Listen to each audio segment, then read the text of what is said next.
The phone rang at 2:14 in the morning, and I knew before I answered that something was wrong. Nobody calls at that hour with good news. Mom, her voice was barely a whisper. Mom, please, I need you to come get me. That was my daughter, Rachel, 11 years married. She had never once called me like that. I was already pulling on my shoes. Where are you? The house. Please hurry. Don't call first. Just come. 22 minutes. That's how long it takes to get from my place to hers if every light cooperates. I counted every one of them, both hands gripping the wheel, my heart slamming against my ribs like it was trying to get there before the car could. I didn't call my husband. I didn't turn on the radio. I just drove. When I pulled into the driveway, the porch light was off, but I could see a shape standing in the doorway. Not Rachel. Her mother-in-law, Diane, arms crossed, filling the frame like a locked gate. I got out of the car so fast my knee buckled on the gravel. Diane, where's Rachel? She's fine, Diane said, flat, rehearsed. She's had a long night. She doesn't need visitors right now. She called me. She asked me to come. She's not leaving this house tonight. 4 words. I'll remember them for the rest of my life. I stepped toward the door. Diane didn't move an inch. This 61-year-old woman in a bathrobe standing there like her son's marriage was a property line she got to defend. Get out of my way. This is a family matter. You're not family. Behind her upstairs, I heard a door, a drawer sliding shut too hard, then Rachel's voice, thin and cracking, calling down the stairs. Mom, is that you? That was the moment I stopped asking permission. I pushed past Diane. She grabbed my arm and I shook her off harder than I meant to. She stumbled back into the wall, gasping like I'd hit her, like touching my own daughter's front hallway was some kind of assault. I didn't care. I was already at the stairs. Rachel married Tom 9 years ago in a backyard wedding with string lights and a taco truck. I remember watching her laugh under those bulbs and thinking I had never seen her that happy. Tom was quiet, steady, the kind of son-in-law who fixed your gutters without being asked. Diane, his mother, was a widow, sweet at first, brought casseroles, called Rachel my other daughter. I didn't see it happening. Nobody ever does. It started small. Diane moved in temporarily after her hip surgery 2 years ago and never left. She reorganized Rachel's kitchen while Rachel was at work. She started answering Rachel's phone. She's resting, Diane would tell me when I called and Rachel didn't pick up for 3 days straight. She's under a lot of stress. Best not to add to it. I believed her. That's the part that still eats at me. I believed a stranger's excuses over my own gut. Rachel started missing things. Sunday dinners. Her cousin's birthday. My birthday for the first time in her life. When I finally cornered her at the grocery store, the one place Diane didn't follow her, Rachel looked thinner than I'd ever seen her, and there was something wrong with her eyes. Dull, like a light behind them had been turned down. I'm fine, Mom, she said, not looking at me, loading cereal into her cart like the boxes needed her full attention. Diane just needs help right now. It's a lot with Tom's hours. You look exhausted. I said I'm fine. I let it go. God help me, I let it go. 3 weeks before that 2 a.m. call, Rachel's sister-in-law, Bate, called me out of nowhere. Bate had married into the family too, a few towns over, and she and Diane had never gotten along. I don't want to scare you, Bate said, but something's off. Rachel didn't come to Dad's memorial dinner. Tom said she had a migraine. She's had a migraine every family event for 2 months. Diane says she's stressed. Beth went quiet for a second. Karen, Diane controls Tom's father's estate, all of it, and she's been asking Tom to sign paperwork. I don't know what kind. Tom won't talk about it. I didn't understand what that meant yet. I would. That night in the driveway, I got past Diane and up the stairs two at a time. Rachel was in the bedroom, sitting on the edge of the bed in the dark, a suitcase half packed on the floor like she'd started and lost the nerve. Her wrist had a red mark circling it, already starting to bruise. "What happened to your arm?" "Diane grabbed me when I tried to leave to call you." Rachel's voice shook. "She took my phone charger, Mom. She's been taking my phone at night for weeks. Says it's so I sleep better." "Where's Tom?" "Business trip. He's been gone 4 days." Rachel's eyes filled.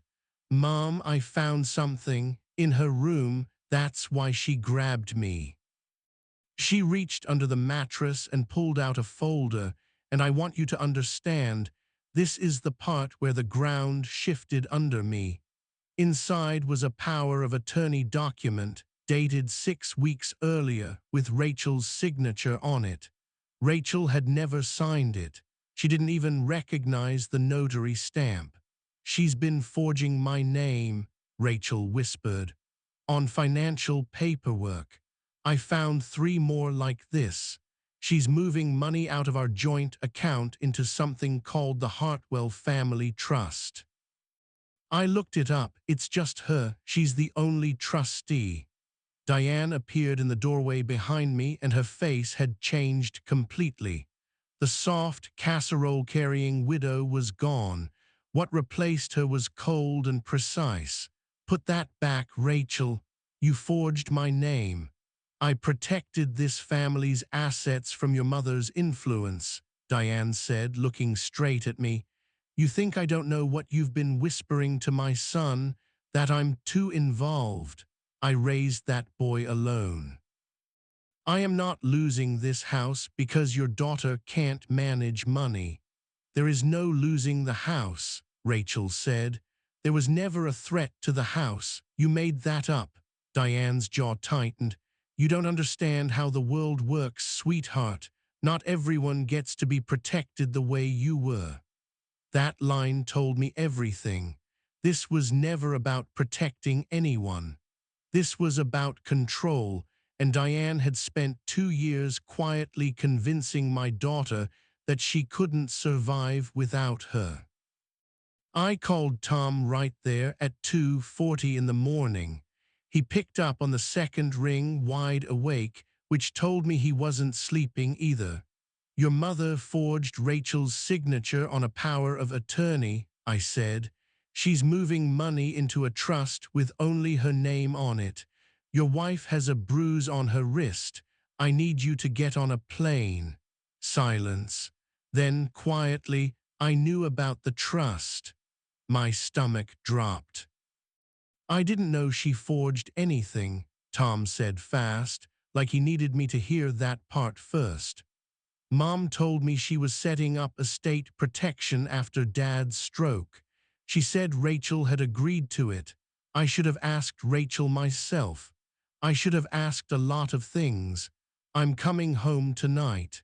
He landed at 6 a.m. By then, I'd already called a lawyer friend from my church, a woman named Corrine who specialized in elder and family financial abuse.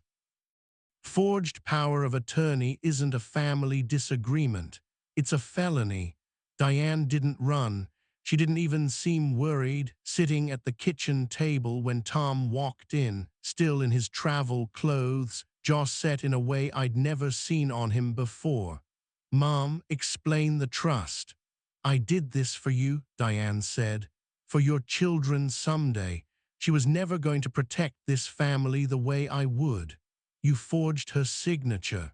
I signed on her behalf because she was too busy to understand the paper." Diane's voice cracked for the first time. "Everything I have left is this family, Tom. Your father is gone. I am not going to watch a stranger walk in and take what's left of him. Rachel isn't a stranger, she's my wife. And you put a bruise on her arm trying to stop her from calling her own mother. Tom's voice didn't rise. It just went very still, very final. You need to leave the house today. This is my son's house. It's my house, Tom said, and you're not staying in it. Here's the part that still gives me chills. Karine pulled the trust paperwork 2 days later and found something none of us expected.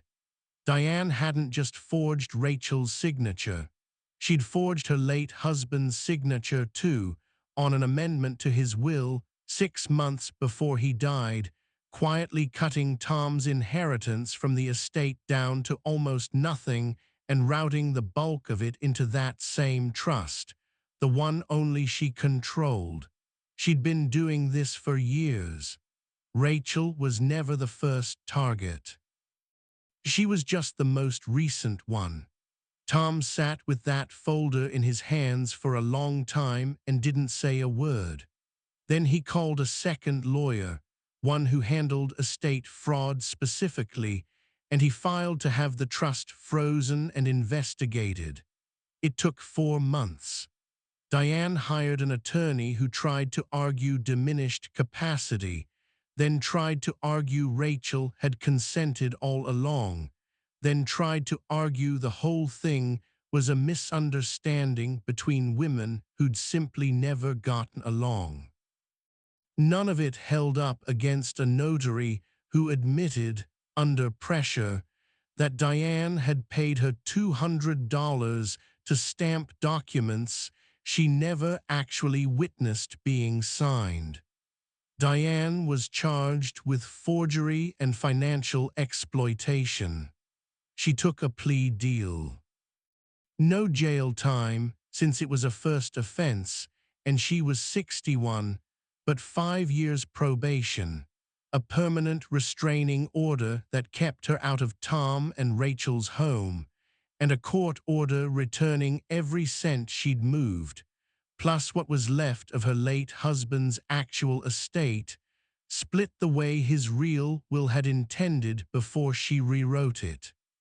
Rachel moved back in with Tom once the house was hers again in every sense that mattered. It took her longer to trust her own judgment than it took the courts to sort out the paperwork.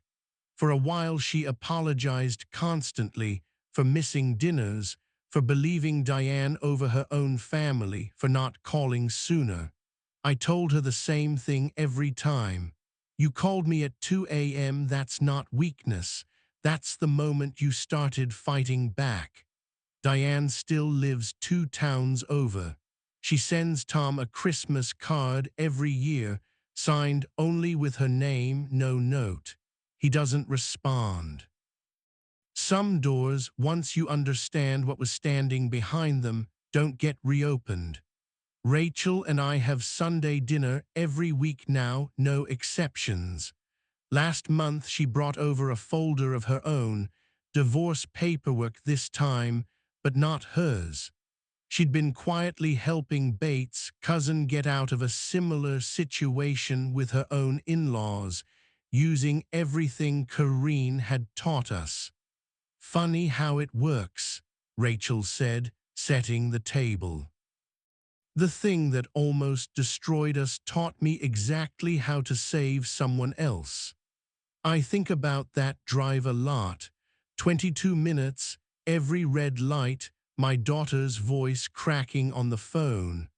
I think about Diane standing in that doorway saying she's not leaving, like she had the right to decide that for anyone. She was wrong.